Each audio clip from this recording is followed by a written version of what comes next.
श्रीराम समर्थ. सुस्वागतम. हिंदू जागृती न्यास व श्री घंटाळी देवी संस्थानच्या प्रभाते मनी या कार्यक्रमात डॉक्टर अश्विनी बापटचा सस्नेह नमस्कार. श्री ब्रह्मचैतन्य महाराज गोंदवलेकर प्रवचने. 2 सप्टेंबर. नामात राहणे म्हणजे मरणातीत होणे. मुलगा आजारी पडला तर माणूस देवाला नवस करून त्याला जगवायचा प्रयत्न करू लागतो. जगला तर देवाला अर्पण करीन असेही म्हणतो. अर्पण करणारा म्हणजे आपलेपणा सोडणारा. मग तो आज मरण पावला तरी कुठे बिघडले. मुलगा जगावा असे वाटते ते आमच्या सुखाकरताच. एक दिवस हा जाणारच हे ज्याला खरे पटले तो नाही देवाजवळ असे मागणार. जन्म मरणाच्या फेऱ्यातून सुटावे हे मागून घेण्यापेक्षा मरण चुकवावे हे म्हणणे किती वाईट आहे. खरा भक्त तोच की ज्याला संताजवळ आणि देवाजवळ काय मागावे हे बरोबर समजते. मरणाला जे कारण झाले ते चुकवावे. मरण येणार हे नक्की ठरलेलेच आहे, मग ते चांगले यावे असे नाही का वाटू. ज्यानंतर पुन्हा जन्म नाही ते चांगले मरण. जो मरतो त्याचा आपण शोक करतो. देव आज लोपला असे म्हणतो ते आपल्या स्वार्थापोटीच.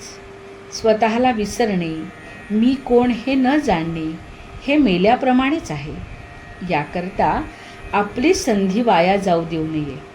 बुद्धी जोवर स्थिर आहे तोवर कार्य साधून घ्यावे. आजची बुद्धी उद्याला टिकत नाही असे आपले चालले आहे.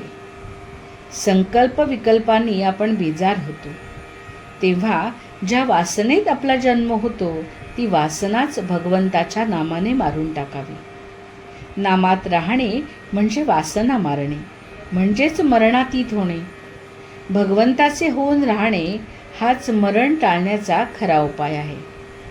काळाचाही जो काळ त्याला ओळखल्यावर मरणाची भीती कसली. ज्ञानी नाही मरणाची काळजी करीत. नुसते जिवंत राहणे हे काही खरे नव्हे. जगणे हे काहीतरी हेतूसाठी, ध्येयासाठी असावे. जगून भगवंताच्या अनुसंधानात राहावे. भाग्याचा दिवस तोच की ज्या दिवशी नामस्मरणामध्ये देहाचा अंत झाला. वास्तविक आम्ही दररोज जगतो आणि मरतो.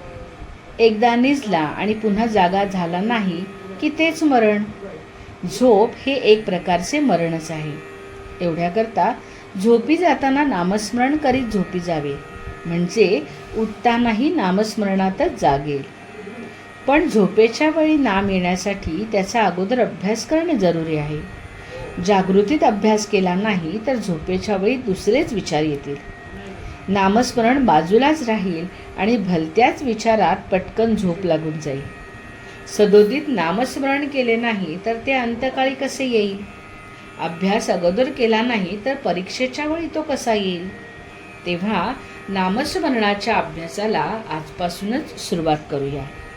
बोधवचन. आपले मरण पाहिले म्या डोळा, म्हणजे माझ्या देखत वासना संपूर्ण क्षीण झाली हा अनुभव येणे. आजचा हिंदू कर्तव्य दिनविशेष. 2 सप्टेंबर.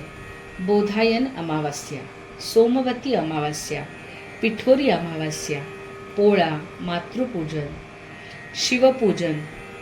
आजचे शिवामूठ सातू म्हणजेच जव. श्रावणी अमावास्या सर्व देशभर साजरी होते.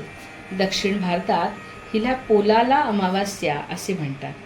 देवी पोलेरम्माची पूजा करतात, जे देवी पार्वतीचेच एक रूप आहे. संतान रक्षेसाठी पिठोरी व्रत करतात. सकाळी सूर्याला अर्घ्य देऊन तर्पण अन्नदान करतात. योगिनी सप्तमातृका म्हणजेच 7 आसरा याचीही पूजा करतात. या दिवशी बैल पोळाही साजरा होतो. कृषी कार्य संपल्याने बैलांना स्नान घालून सजवून मिरवणूक काढली जाते. पुरणपोळी खाऊ घालतात. या दिवशी शेतातल्या धान्यात दूध भरते असे समजतात. मातृपूजनही या दिवशी केले जाते. घंटाळी मंदिरामध्ये संध्याकाळी 4 ते 6 या वेळामध्ये मातृपूजनाचा कार्यक्रम आहे.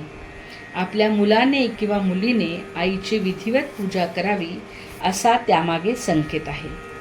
आपणही अवश्य आपल्या मुलामुलींसह नातवंडांसह घंटाळी मंदिरामध्ये यावे. मंडळी, रामरायाचे आणि श्री घंटाळी देवीचे आशीर्वाद आपल्या कुटुंबावर अक्षय राहो. जानकी जीवन स्मरण. जय जय श्रीराम.